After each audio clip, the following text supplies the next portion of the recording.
Hello and welcome to Full Time School with TC Ramokwase. This is a sort of a breaking news reaction type video. This is not a planned episode. Obviously, being it's a Friday morning and I'm supposed to go to work, but I'm doing videos. This is a video that is to talk about the breaking news that we had basically the whole of yesterday and what I see and how I see it going forward. First of all, the breaking news obviously is that Stuart Baxter has been fired by Kaizer Chiefs management. The club released a statement last night, just around about 8 o'clock-ish in the evening, post me getting load shedded. They released a statement talking about that they've moved him on. They didn't really go into details. They never do actually in South African football. But they just said they've moved him on. And the news actually broke yesterday morning around about 9 o'clock-ish in the morning. I got the news then via social medias. The whole day everybody was talking about it, but there was nothing official from anyone from the club. I went to the website the whole day, refreshed. Nothing happened until around about 8 p.m. I can only assume the club was still obviously in negotiations and talks about other stuff like a severance pay because he's been moved on, so he has to be given money to move on. I guess maybe the severance pay was paying into it and other stuff as well, maybe. But yeah, it took quite a long time. Now, moving Stuart Baxter on, I think the reasons are obvious. If you are not sure why, please, my previous video on the Soweto Derby, I think it was episode 5, I could be wrong. Please watch that and listen to the first 12 or so minutes of me talking about everything I saw with Chiefs at that game. And I said, this is who Chiefs are. And they're not going to be anything different, especially if Baxter's there. And I'll just give a brief information about it. Is that one, the philosophy of Stuart Baxter, the transitional counter-attacking, highly defensive structure. Number 2, team selection, selecting players, putting them in wrong positions. You have a right back who's supposed to be a central midfielder. You have a left back who's actually a right back. You had a player who was signed as a PSL defender of the season from Swallows FC last season. He's coming. Stuart Baxter plays him in midfield. Also, the persistence with the older guard of players that everybody can see they no longer can't perform at the level consistently anymore. He's stuck with them. He keeps playing them. Matoho, Cardoso, he only took them out recently after some disastrous performances. Castro playing Nokovic right left and all sorts of weird tactics that no one really understood. Again, Kaizer Chiefs have a litany of young players.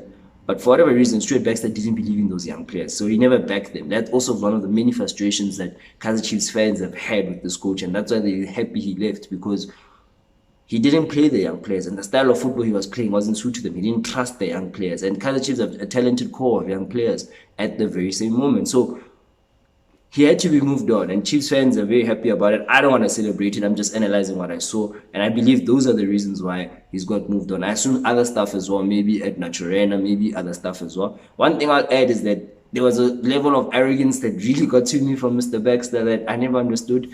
Some of the answers he was giving in the press conferences really wound me up, especially when the team didn't win or wasn't performing well. Some of the way he was answering, but that can happen because he was just fighting for his corner. He's allowed to it, but sometimes you really need to look where you are and be honest with yourself. Now, I want to move a bit forward with this thing. So I'm going to have some 2 segments quick so that I can just get rid of the video. I've got 5 suggestions that I think Kaizer Chiefs need to do going forward. Let me start with the first one without wasting time. Number 1, management needs to be honest with itself and have a vision. That's the first thing management now needs to do before they get a coach. 1, have a vision.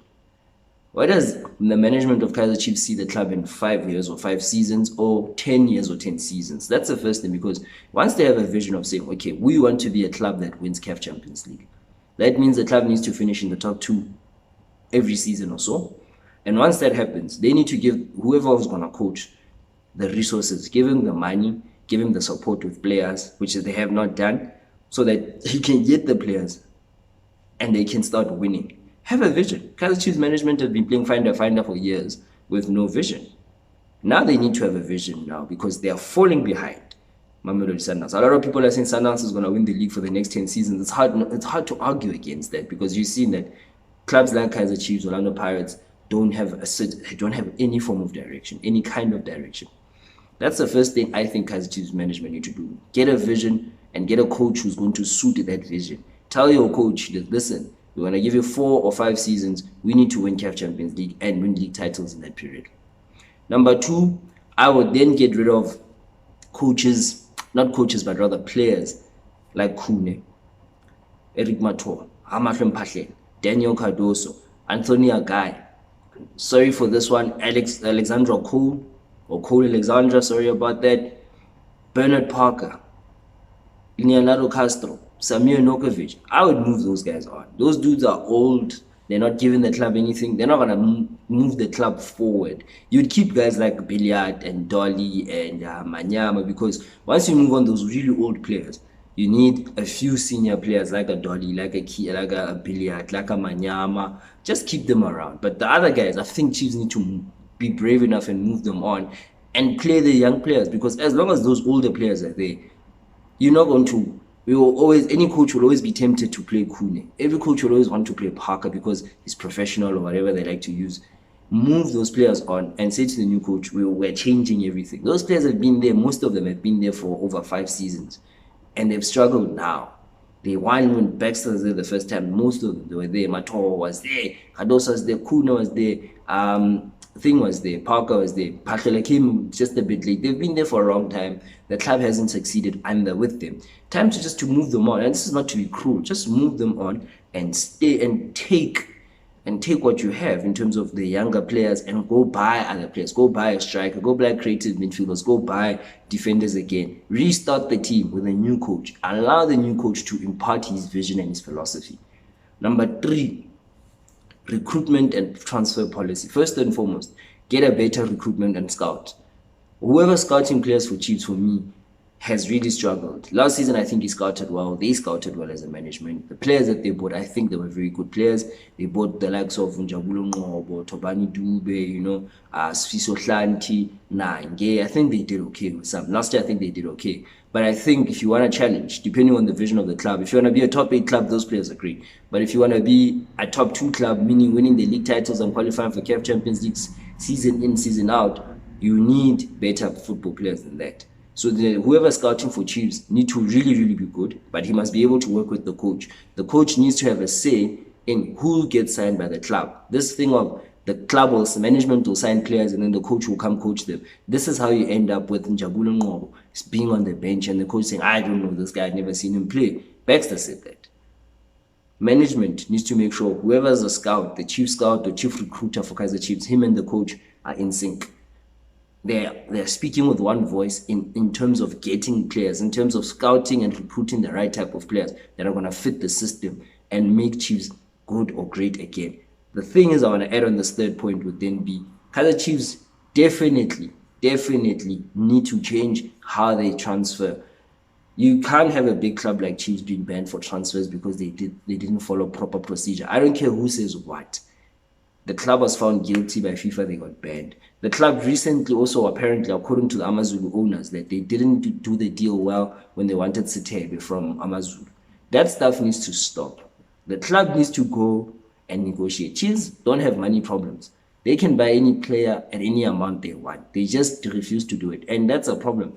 If you want Sipombule, if SuperSport say they want 20 million, you put 20 million on the table, you sign the player that you want. If you want Sitebe and Amazulu say to you, put this on the table, you put that on the table. You are a big club, big football club, buy players.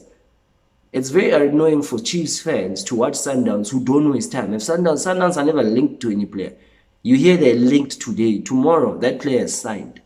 Bang, bang. That's how Sundowns are doing. You can say what you want about Sundowns' policy of buying players. People will always whine about that. But what I'm simply trying to say is that Kaizer Chiefs can do the same thing. If Kaizer Chiefs want a player, they can just go there and ask, how much, what's your asking price?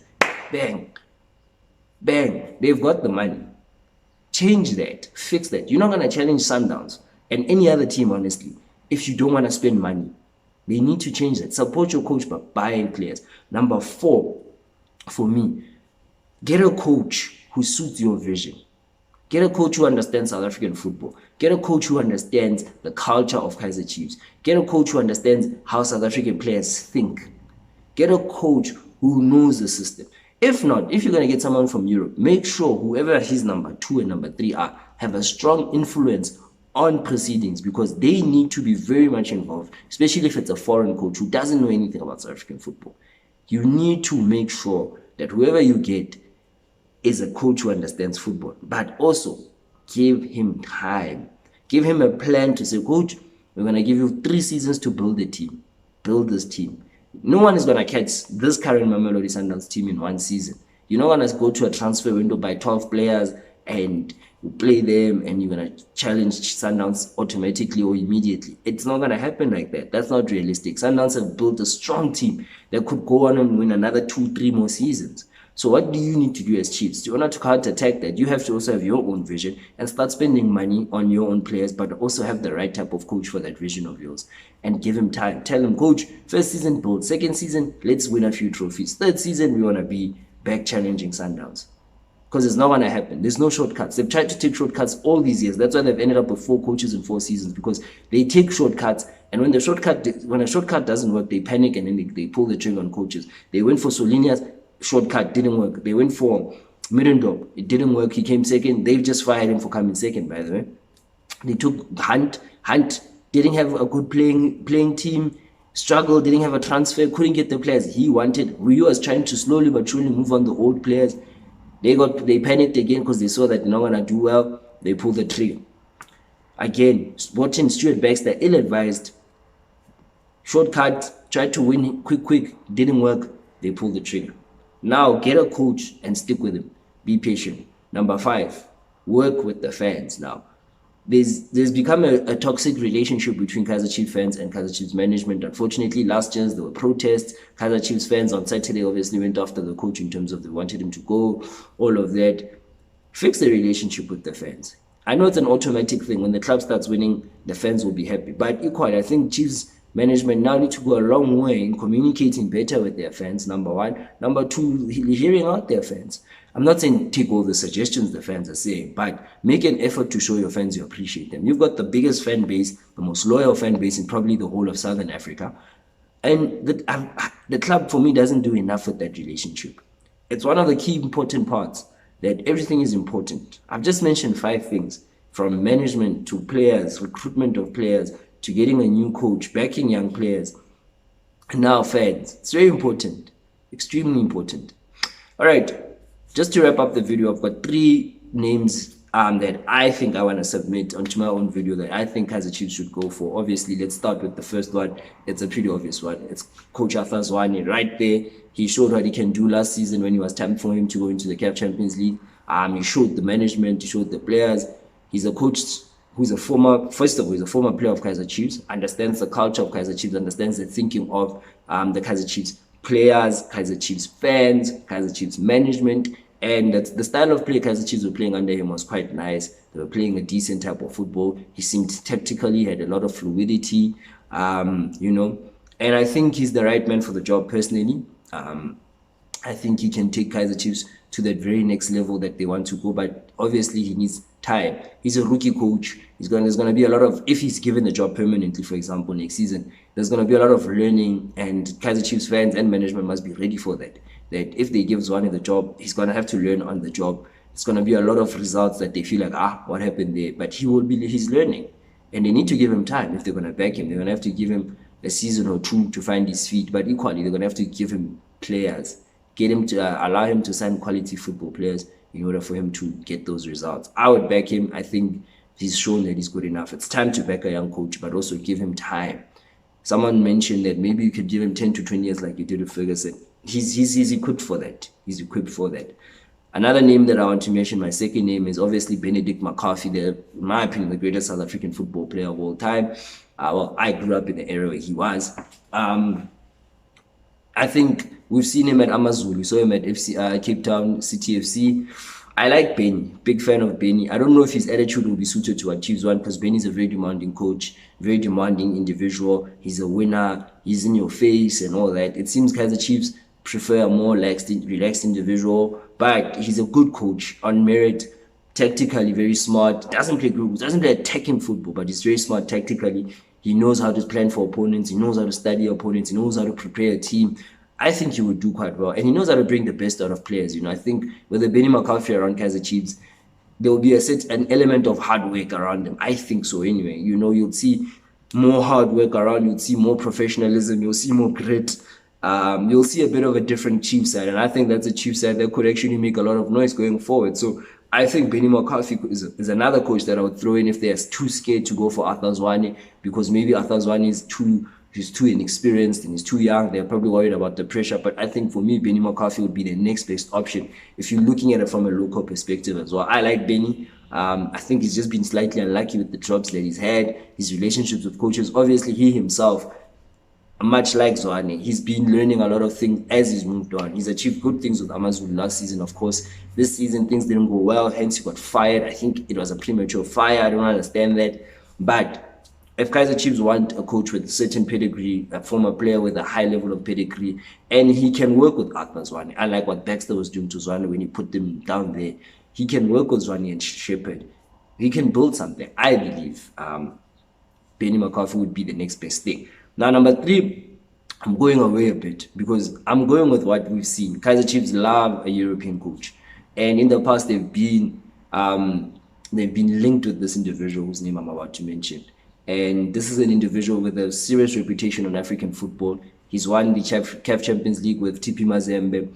Coach Raza Casablanca didn't really work out. Coach Zamalek twice. Last season he was at Zamalek. He won the league with Zamalek last season as well. I think in about 2020 he won the CAF Super Cup with Zamalek as well. So he's a very successful coach in terms of the African team. He was coaching Mali. He got a bronze medal as the Malian coach. And the coach is the Frenchman Patrice Cateron. They've been linked to them in the past. I don't know how far that went. He's coaching Saudi Arabia right now, which is going to be a very expensive buyout if Chiefs are very interested in. But Chiefs have never been shy to pay big money for coaches. He's a big name coach, so I imagine that the club may be thinking about getting him into the club. I've never watched his teams really play, so I can't tell you much about his philosophy, much about his thinking. But why I'm mentioning his name is I would rather have someone with that reputation of winning CAF Champions League, winning Egypt, the Egyptian League, coming third with Mali in an AFCON back in the day, with that type of reputation over a Joseph Zimbabwe or a Stuart Baxter or Giovanni Solinias or a Shaul Longovet or any of these ridiculous coaches that have been brought in by Kaizer Chiefs and Orlando Pirates over the last 10 to 20 years. I would rather have someone that I may not know his philosophy because I didn't have access to African football then, but I would rather have Patrice Cateron here, who I believe the CV from an African perspective is fantastic as a club, as a Champions League winner of TP Mazembe. We can point out the things he's done on the continent, success on the continent, CAF Champions League, CAF Super Cup, league titles in Africa. He wasn't coaching a 5th division team in Sweden or 4th division team in Germany. He was coaching in Africa, winning with top teams in Africa. I would rather have that guy here. And I'm saying it would be interesting because Chiefs like a European coach. I mentioned 2 local coaches, 1 international coach. I know Chiefs are more likely to go for an international coach. If they do that, I would like to see maybe a Patrice Cateron or any other coach with a serious African reputation. There's going to be a lot of rumors between now and the end of the season. Of course, you'll hear Pete Simani's name being mentioned. I don't think that will happen. Benny McCarthy, obviously. Eric Tinkler is another dark horse you'd think about. They're a very good coach, in my opinion, Eric Tinkler.